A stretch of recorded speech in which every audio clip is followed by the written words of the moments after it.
నమస్కారం. ముందుగా అంతర్జాతీయ ఫోటోగ్రఫీ డే సందర్భంగా అందరికీ, ముఖ్యంగా అందరు కూడా హృదయపూర్వక శుభాకాంక్షలు. వాళ్ళ సమాజంలో ఈ ఫోటోగ్రఫీ దీనికి ఒక ప్రత్యేక గుర్తింపు ఉంది. వాళ్ళ ఒక్కసారి దిగినటువంటి ఫోటోను చిరకాలం బతికిన రోజు కూడా దాన్ని చూస్తూ ఆనందించేటువంటి ఒక గొప్ప ఫోటోగ్రఫీ డే సందర్భంగా దాన్ని గుర్తుంచుకోవాల్సిన అవసరం ఉంటుంది.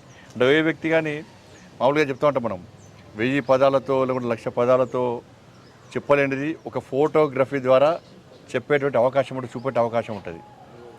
చిరకాలం వాళ్ళ ఆ జ్ఞాపకాలను గుర్తుంచుకునేటువంటి అవకాశం కేవలం ఫోటో ద్వారా ఉంటుంది. వాళ్ళ శుభకార్యమైన అశుభకార్యమైన కూడా, మంచి అయినా చెడైనా కూడా వాళ్ళ ఈ ఫోటోల ద్వారానే దాన్ని గుర్తుంచుకునే అవకాశం ఉంది. కాబట్టి అంతర్జాతీయ ఫోటోగ్రఫీ డే సందర్భంగా అందరికీ హృదయపూర్వక శుభాకాంక్షలు తెలియజేస్తూ, ఇవాళ మారుతున్న టెక్నాలజీ తర్వాత ప్రతి వ్యక్తి ఒక ఫోటోగ్రాఫర్ అయిపోయాడు. సెల్ఫీ దిగుతూ కూడా ఫోటోగ్రాఫర్. కాబట్టి ముఖ్యంగా మీడియాకి సంబంధించి ఫోటోగ్రాఫర్స్ అందరూ కూడా, కెమెరామెన్స్ కానీ ఫోటోగ్రాఫర్స్ కానీ అందరూ కూడా వాళ్ళ నిత్య వృత్తిలో నిమగ్నమై వాళ్ళు చేస్తున్నటువంటి సేవ చాలా గొప్పది. ఎందుకంటే నేను కోవిడ్ అప్పుడు, లాక్డౌన్ అప్పుడు ఫోటోగ్రాఫర్ల కెమెరామెన్ల ఇబ్బందులు నేను స్వయంగా చూసినాను. నేను గాంధీ హాస్పిటల్ పోతే ఒక కెమెరామెన్, ఒక ఫోటోగ్రాఫర్, వాళ్ళ కూడా కుటుంబం ఉంది. వాళ్ళ కుటుంబాన్ని పక్కకు పెట్టి వాళ్ళకి తప్పకుండా మనం అక్కడ డెడ్ బాడీస్ కానీ అక్కడ చికిత్స పొందుతున్నటువంటి పేషెంట్స్ను మనం ఫోటో తీయాలి, సమాజానికి చూపెట్టే ప్రయత్నం చేయాలి,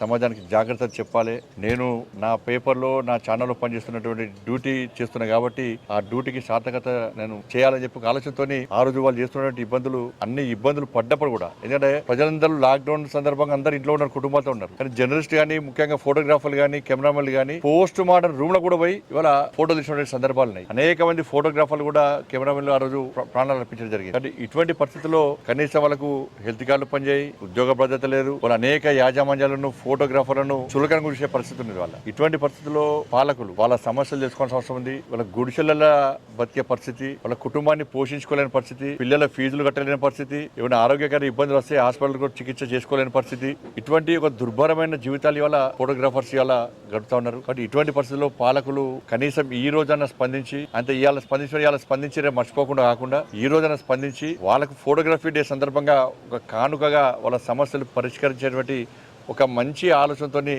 పాలకులు ముందుకు రావాల్సిన అవసరం ఉంది. నేను అంతకుముందు చెప్పిన భారతీయ జనతా పార్టీ ప్రభుత్వం ఏర్పడ్డ వెంటనే తప్పకుండా ఫోటోగ్రాఫర్ సంబంధించి ఆ రోజు చెప్పిన, నేను మీడియాకు సంబంధించి కూడా చెప్పిన, మేము ఇచ్చిన మాట తప్పే వ్యక్తులం కాదు. కానీ దురదృష్టవశాత్తు మేము అధికారంలో రాలేదు. అధికారంలోకి వచ్చిన వాళ్ళు కనీసం పట్టించుకున్న పాపన పోతలేరు.